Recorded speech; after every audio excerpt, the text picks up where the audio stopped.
Welcome back to Important Updates, global news without the noise. Subscribe to stay updated. Exposing the high-stakes rivalry shaping the Indo-Pacific. What most people don't realize is just how much your daily life is connected to this region.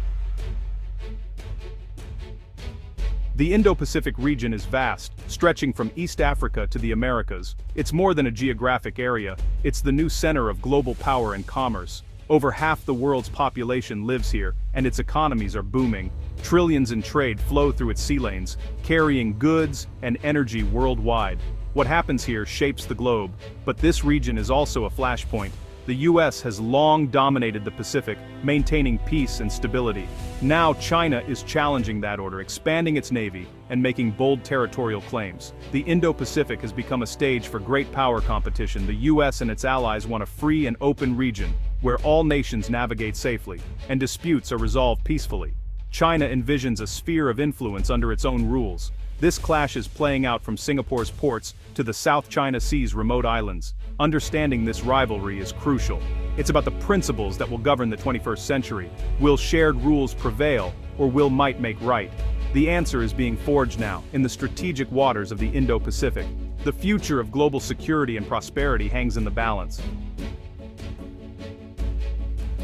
The first island chain is a Cold War concept, a string of islands from Japan through Taiwan and the Philippines to the Malay Peninsula. It forms a natural barrier, separating China from the open Pacific. For China, it's a problem. Its navy must pass through narrow choke points to reach the ocean, making it vulnerable. For the U.S. and its allies, the chain is a strategic asset, a forward line of defense and a platform for projecting power. These islands host key military bases and radar installations, acting as unsinkable aircraft carriers. The first island chain has anchored American strategy in the Pacific for over 70 years. Control over these islands means control over access to the Pacific. It's a geopolitical fault line, where China's ambitions collide with U.S. interests. The fate of this chain will shape the Indo-Pacific's balance of power. It's a quiet, constant struggle for influence. The chain's choke points are easily monitored, making Chinese movements visible. Any attempt by China to break out is met with scrutiny. The U.S. and its allies use this geography to their advantage. The first island chain is more than a line, it's the front line of a global contest. Its importance cannot be overstated. The future of the region may hinge on who controls this barrier. The U.S. first island chain strategy relies on military presence and strong alliances. American bases in Japan and the Philippines provide unmatched forward presence. These bases house troops, aircraft, and warships, enabling rapid crisis response. This deterrence signals that aggression will meet swift resistance. Bases also support humanitarian missions and complex operations, but alliances are just as vital. Treaties with Japan, South Korea, and the Philippines form a collective defense network. An attack on one is a threat to all. Regular joint exercises, like RIMPAC and Balikatan, ensure seamless cooperation. These drills demonstrate unity and readiness. The U.S. and its allies train together to operate as one force. This visible unity sends a clear message to China. The network of steel and trust is the backbone of American power in the Indo-Pacific. It's not just about hardware. It's about shared values and mutual security. Together, these alliances and bases form a resilient shield across the region. Deterrence means convincing adversaries that aggression isn't worth the cost.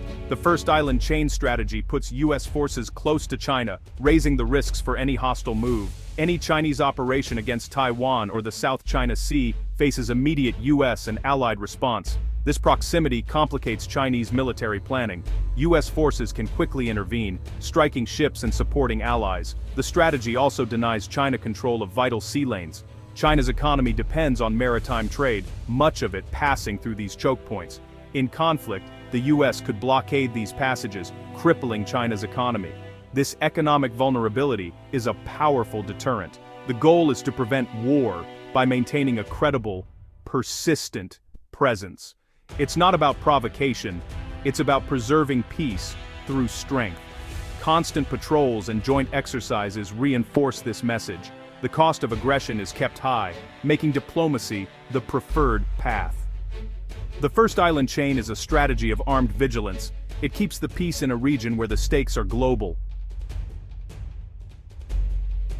Japan is the northern anchor of the first island chain, indispensable to U.S. strategy. Its islands bottleneck China's northern and eastern fleets, with straits like Miyako serving as choke points. The U.S.-Japan alliance is the cornerstone of American security in Asia. Japan hosts more U.S. military personnel than any other country. Bases like Yokosuka and Kadena are critical hubs for projecting power. Without them, U.S. response to crises in Taiwan or Korea would be weakened. Japan is now taking a more active defense role, investing in advanced military capabilities. Its self-defense forces work seamlessly with U.S. troops in regular joint exercises. This partnership strengthens the northern flank of the island chain. The alliance is built on shared values, democracy, international law, and a free Indo-Pacific. As China grows more assertive, the U.S.-Japan alliance becomes even more vital. It stands as a bulwark against coercion. Japan is not just a host, but a powerful partner. Together they reinforce the first island chain's northern keystone. The alliance is about more than security, it's about a shared vision for the region. Japan's role is central to maintaining peace and stability. The Philippines anchors the southern end of the first island chain, sitting at the crossroads of the South China Sea and Pacific. The Luzon Strait is a critical choke point for naval movement. U.S.-Philippines ties have deepened in response to China's assertiveness. Their mutual defense treaty signals that aggression against the Philippines could trigger U.S. involvement. The Enhanced Defense Cooperation Agreement allows U.S. forces rotational access to key bases. This boosts rapid response to crises and strengthens the chain's southern flank. The Philippines faces direct pressure from China in disputed waters. U.S. support helps level the playing field and protect Philippine sovereignty. Strengthening this partnership makes the entire first island chain more resilient. Taiwan sits at the center of the first island chain, so vital it's called an unsinkable aircraft carrier. Just 100 miles from China, it commands the Taiwan Strait, a key trade route. If China controlled Taiwan, it would break the chain and gain open access to the Pacific. For Beijing, Taiwan is both a symbolic and strategic prize. The U.S. maintains strategic ambiguity, not promising to defend Taiwan, but providing arms and support. U.S. warships regularly transit the Taiwan Strait, signaling commitment to freedom of navigation. Taiwan's military is well-trained and equipped, serving as the first line of defense. Supporting Taiwan keeps this critical link out of Beijing's hands. The defense of Taiwan is about more than democracy. It's about regional stability. Losing Taiwan would shift the balance of power across the Indo-Pacific. The first island chain strategy faces real challenges. China's military modernization, especially its anti-access area denial, A2AD strategy, threatens U.S. operations near its coast. Long-range missiles put U.S. bases in Japan and Guam at risk. The U.S. is adapting by dispersing forces across more resilient, smaller locations. This shift is complex and costly, but necessary. Political challenges also loom. Alliances depend on the will of partner governments. Domestic politics in Japan or the Philippines could shift, affecting cooperation. China exploits divisions with economic incentives and diplomatic pressure. Maintaining unity requires constant diplomatic effort and clear benefits for all. The cost of a forward presence is high, demanding sustained U.S. commitment. As China's power grows, so do the risks and expenses. The U.S. must adapt to new realities and remain committed to its allies. The long-term success of the strategy depends on flexibility and resolve. The first island chain's future is not guaranteed. America's ability to adapt will determine its staying power in the region. The first island chain is the front line of U.S. China competition, a dynamic, evolving theater. The U.S. is reinforcing alliances and building new partnerships, deepening ties with countries like Vietnam and India. Trilateral cooperation, such as U.S., Japan, South Korea, strengthens the regional security network. Technology is a decisive factor. Drones, hypersonics, cyber, and space assets are reshaping the balance. The U.S. aims for a distributed, resilient, and advanced force, able to operate even under threat.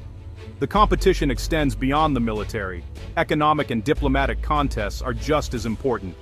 The U.S. and allies offer alternatives to China's Belt and Road and set standards for new technologies. The goal is a regional order based on transparency, sustainability, and free markets. The first island chain will remain central to Indo-Pacific security. Neither the U.S. nor China can ignore this reality. The standoff is a balance of deterrence, diplomacy, and innovation. The future of the region and the world may depend on how this contest unfolds.